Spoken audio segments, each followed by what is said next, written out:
O Cruzeiro que fez um bom jogo, né? Aliás, foi ótimo trabalho do Fernando Seabra, né? Se apresentando para o torcedor de uma maneira geral brasileiro como técnico do Cruzeiro. O Cruzeiro caiu 2 posições na tabela de classificação hoje, né? Era o 5º colocado, agora é o 7º, mas isso não apaga o que ele vem fazendo de bom e hoje, mais uma vez, um bom jogo. O Cruzeiro sofreu, acho que um pouco com os desfalques ali atrás também, né? O Zé Ivaldo hoje não pôde jogar, já não tinha o Marlon, lateral esquerdo, mas o Kaique fez um grande jogo, eu achei, né? Foi muito bem. Mas, enfim, estrategicamente foi um jogo muito rico e a forma como esse Cruzeiro hoje se estrutura para defender me chama muito... Se estrutura para jogar mesmo, taticamente, estrategicamente, me impressiona bastante. Quando o Cruzeiro perdeu para o Atlético na terceira rodada, tomando 3 gols no primeiro tempo, eu disse aqui que o Cruzeiro me preocupava em termos de Campeonato Brasileiro. O Henrique Fernandes estava participando, tinha feito o jogo, ele me alertou que ele achava que o time ia crescer. Está claro que ele estava certo e eu estava errado. Está crescendo realmente. O time do Cruzeiro tem se mostrado bastante competitivo aí nessa fatia de Campeonato Brasileiro. Com as palavras de Fernando Seabra. Professor Fernando, boa noite. Sobre essa derrota, alguns pontos. A opção, por começar com o Neres, né? Qual foi a... E uma outra questão, até a manutenção do Kaique para esse jogo. E eu queria que você falasse também um pouco sobre esse meio-campo. Se em alguns momentos não falta um pouco mais ali de intensidade. Obrigado. Boa noite. O Kaique fez uma grande partida no último jogo e seria injusto com ele não oportunizá-lo uma próxima situação, né? Então foi diante do mérito dele. E isso também tem a ver com a escolha do próprio Neres, porque o Kaique está entrando agora depois de muito tempo e fez o jogo com o João Marcelo do lado dele. Então, se a gente opta, tem entrado muito bem, se opta pelo vídeo, a gente precisaria passar o João Marcelo para o lado direito. E a gente tem estado igualmente satisfeito com o que tem visto nos treinamentos, com o Neres e com o vídeo. O Vidia tem tido a oportunidade de ser um pouco mais porque tem entrado, mas o Neres também tem trabalhado no mesmo nível. E nesse sentido a gente tinha tranquilidade e segurança para fazer essa opção. E com certeza o desempenho do Neres hoje reforçou isso, porque ele trabalhou muito e fez um jogo muito bom. O nosso meio-campo é um fato interessante, né? A gente precisa ter jogadores que têm resistência, que tenham abrangência, né? Como se fala em espanhol, largo recorrido, né? Que cubram bastante espaço e que rodem alto durante todo o jogo, porque nós marcamos em espaços grandes, né? E uma das coisas que importam também é a leitura e posicionamento.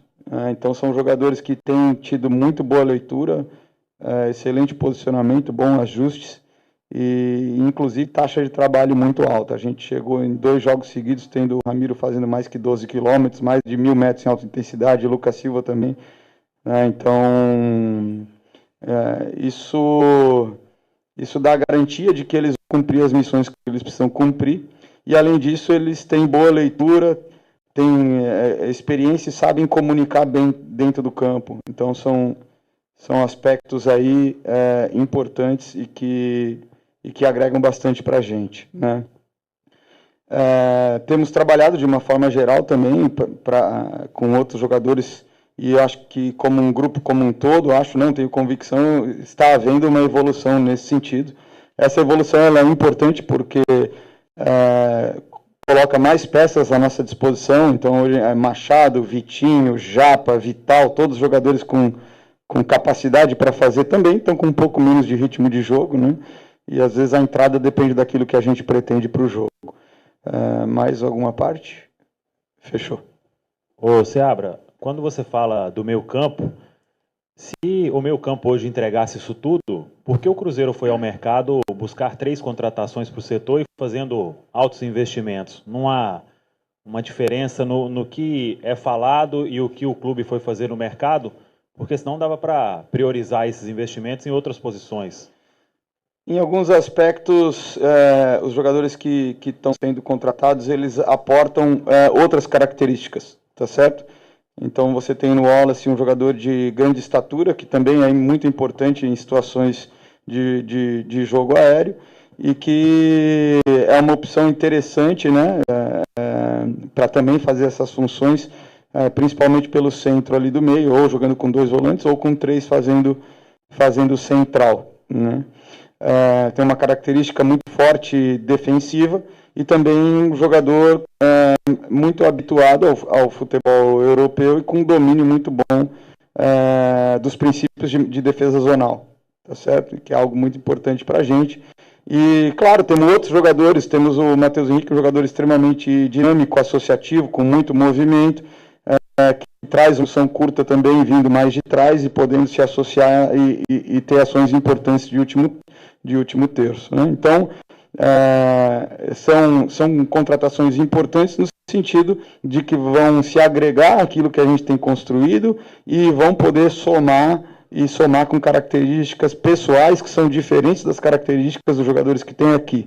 Mas os jogadores que estão aqui hoje, eles têm aspectos importantes que os qualificam para exercer as funções dentro de campo. Ô, Seabra, Helder Ferreira, canal A Voz Celeste. Eu creio que, de fato, houve uma grande coerência da sua parte, colocar o Neto, que é o jogador de posição, e também manter o Kaique na lateral esquerda, uma vez que ele foi muito bem no momento que o Marlon abriu espaço para isso. Só que teve um determinado momento que o Kaique, de forma muito cedo, foi amarelado, e o ímpeto dele deixou muito claro que ele se sentiu um pouco intimidado, porque ele sabe que hoje ele é titular, porque o Marlon foi expulso em 2 ocasiões, prejudicando muito o Cruzeiro.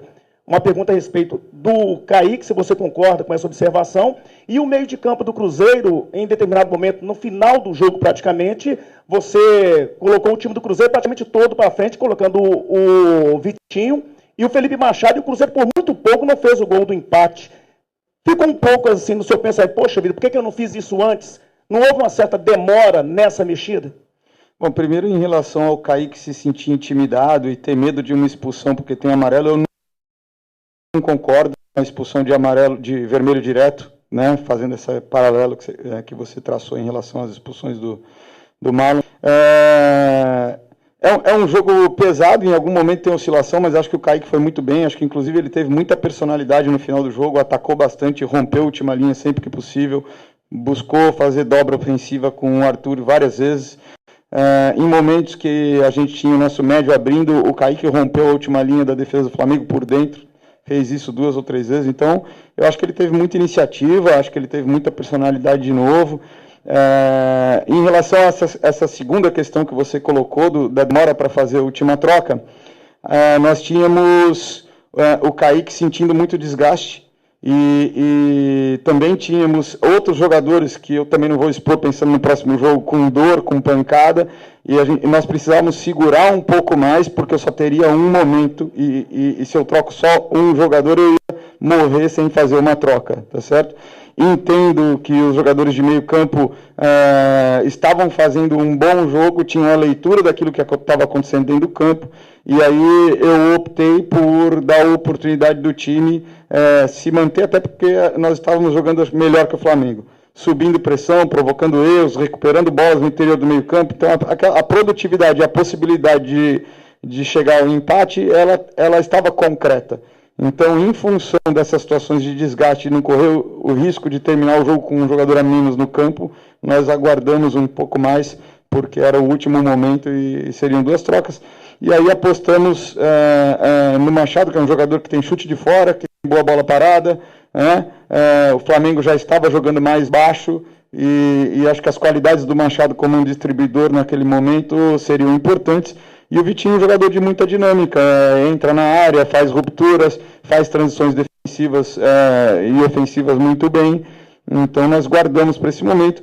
Infelizmente, na verdade não é que as trocas foram tarde, nós tivemos 4 minutos de jogo paralisado pela questão do VAR e 6 minutos de acréscimo. Num jogo em que todas as substituições foram feitas, num jogo em que sumiram bolas no segundo tempo, num jogo em que o goleiro do Flamengo ganhou tempo em todos os tiros de meta no final do jogo. Então, se a arbitragem tivesse sido coerente e dado o acréscimo necessário, os jogadores teriam mais tempo para fazer um aperto final no Flamengo. Seabra, boa noite. Yuri Figueiredo, Rádio 3VL. Seabra, por que da opção da entrada do Matheus Vital, que vinha de lesão, e não do Vitinho, que fez o gol contra o Atlético Paranaense? Naquele momento, nós queríamos colocar dois médios por dentro para buscar desmarcar um pouco o Matheus Pereira. E o Matheus Vital, ele é um jogador que, com a defesa do Flamengo fechada e muito sólida, ele tem o bate de fora muito bom. Certo? Ele até tentou uma jogada, acabou não sendo feliz, mas ele tem essa característica e ele aportaria isso nesse momento do jogo.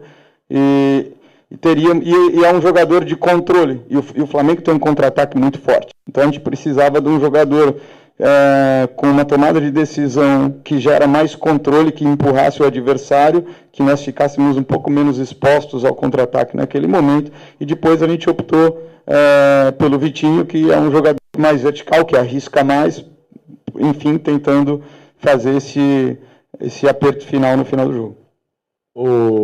Fernando, sobre esse duelo contra o Criciúma agora na quarta, você perde mais um defensor e retorna o Zé, né? O Paulo retorna, mas você perde o William. O que você tem aí de ideia, de pensamento? Até porque, por exemplo, Palácios não joga há muito tempo, Gasolina entra em algumas partidas. O que você está pensando aí? Porque são características bem diferentes, né? O Gasolina do Palácio é mais marcador, outro é mais ofensivo. Reservo o direito de manter o suspense, porque são características muito diferentes e eu não quero adiantar nenhuma informação que o Criciúma possa usar no jogo seguinte. Ô, Seabra, o Cruzeiro vem com 100% de aproveitamento no Mineirão, né, como mandante, e como visitante, apesar de bons jogos, tem tido uma dificuldade para pontuar. Como corrigir isso, até mesmo antes aí de você receber os reforços com a abertura da janela? Esse é um ponto muito importante. Eu entendo que nós iniciamos nos 3 primeiros jogos tivemos um empate contra o Fortaleza, uma vitória contra o Atlético Goianiense, e depois tínhamos 2 partidas fora que tivemos bom desempenho e tivemos a desvantagem de ter um jogador a menos boa parte do jogo também, e isso tornou essa missão mais difícil durante esses jogos. Hoje nós seguimos com 11 até o final do jogo, acho que fizemos um jogo de imposição e de troca de domínio com o Flamengo, acho que batemos de frente, jogando na casa deles, e tivemos mais oportunidades, na verdade. Tivemos mais oportunidades no segundo tempo do que o próprio Flamengo. O que nós temos que fazer é aprofundar essa ideia, continuar trabalhando nesse sentido, para que nós consigamos desenvolver uma forma de jogar que ela se torne tão sólida que ela vai servir para a gente se impor dentro de casa e também ser eficaz fora. Tivemos oportunidades suficientes contra o São Paulo, contra o Bahia e contra o Flamengo, de ou ampliar ou de buscar uma desvantagem no placar, né? E nesse sentido, essa capacidade de transformar as oportunidades de gol em gol, né, elas são fundamentais. Dentro de casa a gente tem conseguido, fora de casa não. Esse é um aspecto que a gente precisa buscar a evolução. Quando você fora de casa tem um desempenho, um jogo desse nível e cria oportunidades, é importante que você concretize em gol. Fernando, também percebe-se que o Matheus Pereira é aquele falso meia-esquerda. Por que falso meia-esquerda? É um cara que tem uma qualidade técnica absurda, que não tem, talvez, no futebol brasileiro. Só que ele fica muito avançado, e quem tem a responsabilidade de fazer a armação do Cruzeiro era Lucas Romero, que sempre foi um jogador de contenção, é o que fez ele virar o pitbull aqui no Cruzeiro, e hoje ele tem a função de armar as jogadas para o ataque, ora ele, ora o Lucas Silva. É possível mudar essa situação, ou você acha que não, esse mesmo Matheus Pereira como terceiro atacante do Cruzeiro? Muitas vezes o Matheus Pereira ele é mais um quarto homem de meio de campo do que um terceiro atacante, e isso é uma variação que a gente coloca de forma estratégica, e também a leitura dele faz parte dessa escolha de qual espaço ele vai ocupar ou flutuar circunstancialmente. Eu entendo que o Romero seja um jogador muito dinâmico, de muita marcação, mas que tem feito um bom trabalho de construção. Hoje ele fez um jogo muito bom de construção, seja na fase de iniciação, seja dando suporte como terceiro homem no meio campo. Então, em muitos momentos nós conseguimos associações curtas com apoio por dentro e abrimos a jogada para o apoio dos laterais. ou demos sequência por dentro nas jogadas. Então, embora ele tenha como característica muito forte essa identidade do jogador agressivo e defensivo, ele tem sido funcional na escolha dos passes, na distribuição e na execução das jogadas também. Obrigado, professor. Obrigado, Seabra. Boa noite. Boa noite. Matheus Henrique, a nova estrela da Raposa, veste a camisa celeste pela primeira vez, mas fora de campo. O volante, anunciado recentemente como reforço do Cruzeiro, está no Rio de Janeiro com a equipe para acompanhar a partida contra o Flamengo neste domingo 30, no Maracanã. Assim como Matheus Henrique, o goleiro Cássio, primeiro reforço da SAF do empresário Pedro Lourenço, também integra a delegação. A presença de Cássio, que ainda não pode atuar oficialmente, faz parte do seu processo de adaptação ao elenco cruzeirense. Ambos os jogadores aguardam ansiosamente a abertura da janela de transferências em 10 de julho para poderem estrear oficialmente com a camisa 5 estrelas. Mesmo sem poder atuar em campo, a presença de Matheus Henrique e Cássio no Maracanã demonstra o compromisso dos jogadores com o novo projeto do Cruzeiro. A torcida celeste espera que os reforços tragam ainda mais força e garra para o time na busca pelo acesso à elite do futebol brasileiro. E aí, galera, o que acharam? Deixe nos comentários. Não se esqueçam de deixar o like e de se inscreverem no canal e ativar o sininho para receber as notificações. Até mais, Nação Celeste! Vamos pra frente!